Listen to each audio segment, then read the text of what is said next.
बिस्मिल्लाहिर्रहमानिर्रहीम नहमदुहु व नुसल्ली अला हबीबिहिल करीम अम्मा बाद फ़अऊज़ु बिल्लाहि मिनश शैतानिर रजीम बिस्मिल्लाहिर्रहमानिर्रहीम व इंदहु मफ़ातिहुल गैब ला यअलमुहा इल्ला हु आमनतु बिल्लाहि सदक़ल्लाहुल अज़ीम। नाज़रीन, प्रोग्राम इज़ाला शुबहात में मैं आपकी खिदमत में हाजिर हूँ। अल्लाह सुब्हानहु व तआला के फ़ज़ल व करम और उसकी इनायत से और आक़ाए दो जहां सल्लल्लाहु अलैहि वसल्लम के वसीले से ज़ौक़े कुरान पर मैं गुफ्तगू कर रहा हूं और उसके अंदर अक़ीदा आखिरत पर अल्लाह ताला की शान कुदरत और शान इल्मियत पर जो आयात हैं उनमें से बाज़ की तरह मैं इशारे कर रहा हूं। ये इशारे मैंने इसलिए कहा है कि पिछले दो प्रोग्रामों के अंदर दो प्रोग्रामों के अंदर मैं आयात तलावत ही नहीं कर सका, सिर्फ उनका इंट्रोडक्शन जो था ना उसमें वो टाइम गुजर गया। अल्लाह ताला का जो इल्म है कुरान में बयान हुआ है कि अल्लाह ताला की शान इल्मियत कि अल्लाह ताला हर चीज़ को जानता है। एक मोमिन बंदा जो है उसके लिए तो इसके ऊपर इतना जोर देने की ज़रूरत नहीं है कि अल्लाह ताला जानता है हर चीज़ को, उसका तो ईमान पुख्ता होता है। अब जो हमारी कम्युनिटी के मेंबर्स नहीं होते, हमारी लोकल कम्युनिटी यहाँ की होती है या दूसरी कंट्रीज़ जहाँ पर मुसलमानों के साथ हमारी लोकल कम्युनिटी जो हमारे साथ होती है, उनको बताने के लिए कि अल्लाह ताला का इल्म बहुत बड़ा है, उससे पहले अल्लाह ताला की कुदरत का मौजू होता है कि अल्लाह ताला की कुदरत की है क्या है, और अल्लाह ताला की जो मारिफत होती है वो उसकी कुदरत से होती है, उसके इल्म से होती है इंसानों को, और उसकी कुदरत और इल्म वो जो आक़ाए दो जहां सल्लल्लाहु अलैहि वसल्लम ने फाइनली कायनात को बताया है और उससे पहले अंबिया अलैहिस्सलाम ने बताया है। अल्लाह ताला की शान कुदरत और शान इल्मियत जो है वो अगर कोई इंसान खुद ब खुद उसको अपने सिर्फ अकल के शऊर जोर पर जानना चाहे तो वो मुमकिन नहीं है, कबूल ही नहीं है ही वो जो आक़ाए दो जहां सल्लल्लाहु अलैहि वसल्लम के ज़रिए से हो। इस दुनिया के बारे में नुज़ूल कुरान के वक़्त, इस पर मैंने काफ़ी बात पिछले प्रोग्राम में कर दी थी। नुज़ूल कुरान के वक़्त जो कम्युनिटीज़ थी, जो ऑडियंस थे, उन ऑडियंस का लिहाज करके कुरान करीम ने अल्लाह ताला के इल्म का बयान फरमाया। उस इल्म का एक पहलू ये था उस वक़्त बयान करने के लिए, अल्लाह का इल्म तो अब भी है हमेशा और हमेशा था, हमेशा रहेगा। उनके सामने जो मसला था वो ये था कि इतनी बड़ी दुनिया, इस सारी को अल्लाह अकेला ही जानता है। अब ये एक लफ्ज़ और भी मेरे ज़हन में यहाँ पर आ गया, जब वो कहते थे ना इतनी बड़ी दुनिया, उनके सामने सिर्फ एक ही दुनिया थी, और वो दुनिया क्या थी? ये ज़मीन की दुनिया, और जिसको हम मॉडर्न दुनिया में कह लें कि ये कुर्रा और जिस स्टार के ऊपर हम हैं, ये इसको वो दुनिया कहते थे। और फिर ज़्यादा से ज़्यादा इसको उन्होंने कुछ हिस्सों में तकसीम कर दिया कि हाँ वो है, इस तरह से करके उनकी कैलकुलेशन थी। और जो ऊपर है इसकी भी कुछ फ़िलासफ़र ने कैलकुलेशन की हुई थी थोड़ी बहुत ही, लेकिन दुनिया यही थी बस। उस वक़्त कुरान करीम का नुज़ूल होता है और लफ्ज़ आता है आलमीन। अरबों के लिए हिटिंग वर्ड था आलमीन। क्यों? वर्ल्ड तो लोग कहते थे, वर्ल्ड्स कोई नहीं जानता था।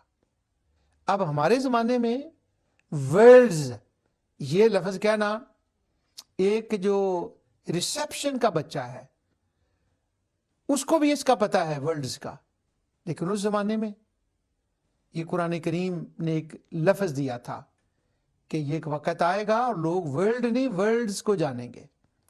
अब वो जो हकीकतन वर्ल्ड्स थी, मगर वो इस वर्ल्ड को भी मुख्तलिफ हिस्सों में तकसीम करके वर्ल्ड्स का लफ्ज़ बोल सकते थे या बोलते थे, मगर मकसूद उनका यही था। اب یہ جتنی دنیا ان کے سامنے تھی، امم سابقہ کے سامنے بھی، حضور کے آنے سے پہلے بھی، اور نزول قرآن کے زمانے میں بھی، دیکھیں میں بنو عباس اور بنو امیہ کا وہ جو زمانہ ہے اس سے کتنا، جس کو کہتے ہیں نا چوری چوری، اس سے گزر رہا ہوں میں، چوری چوری، پرے ہوں ننگ کے، کسی کو پتہ نہ لگے، چوری چوری اس سے گزر رہا ہوں، کیونکہ وہاں تو پھر مجھے حشویہ ہی نہیں ہلنے دیں گے، جبریہ ہی نہیں ہلنے دیں گے، قدریہ ہی نہیں ہلنے دیں گے، وہ تو میں وہیں زندگی جو ہے نا وہ گزار دیا، میں چوری چوری وہاں سے نا نکل رہا ہوں۔ اب وہ نزول قرآن کے زمانے میں یہی ان کے سامنے دنیا تھی۔ اب اس کے اوپر بھی ان کو نا مینٹل ایلنس ہو گئی تھی۔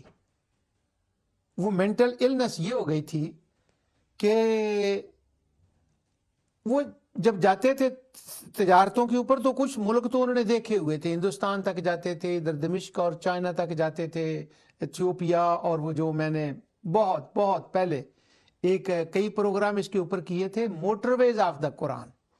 یہ مجھے بعد میں مختلف لوگوں نے بتایا کہ یہ ایک نیو ٹرم ہے، موٹر وے آف دا قرآن، سبحان اللہ۔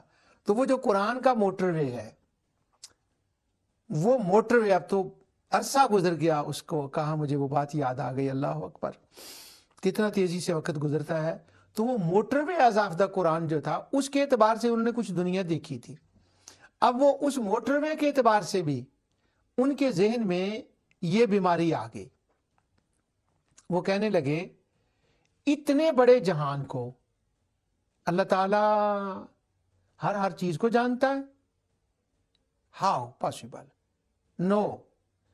انہوں نے اس کے اوپر نہ کر دی کہ نہیں نہیں نہیں نہیں نہیں نہیں نہیں، یہ نہیں ہو سکتا کہ اللہ تعالیٰ ہر چیز کو جانے۔ اب پھر میں دوبارہ اس بات کو دہرا دوں، بلکہ دل کرتا ہے شبینہ پڑھوں اس بات کے اوپر، وہ یہ کہ اس وقت کی جو کمیونٹی تھی وہ اللہ تعالیٰ کے وجود کی منکر نہیں تھی، بلکہ قرآن میں جتنی اقوام کا ذکر آیا ہے ان میں وجود باری تعالیٰ کے منکر کا کہیں ذکر نہیں آیا۔ بعض لوگوں نے بات سمجھا ہے کہ شاید اس آیت کے اندر یہ ہے، مگر وہ نہیں۔ اچھا، اب وہ وجود باری، وہ دہریوں کا ذکر نہیں ہے، وما یہلکنا الا الدہر سے وہ استدلال کرتے ہیں، وہ اس کا مطلب ہے کہ وہ یہی جہان کو مانتے تھے، اگلے جہان کو نہیں مانتے تھے، یعنی وہ والے ہمارے والے دہریے جن سے ہمارا واسطہ ہے، یہ نہیں ہے وہ۔ اب ان کے ذہن میں یہ بات تھی، وہ یہ مان کہ اتنی بڑی دنیا اور اللہ اکیلا جانتا ہے اس کو، تو یعنی اس دنیا کے بارے میں ان کا یہ سوال تھا، اور ان کا یہ کہنا تھا کہ اللہ تعالیٰ ان چیزوں کو جانتا ہے نہیں۔ اب اس جہان کے بارے میں جتنے جہان کو وہ سمجھتے تھے وہ اس کو ماننے کے لیے تیار نہیں تھے کہ اللہ ان چیزوں کو جانتا ہے۔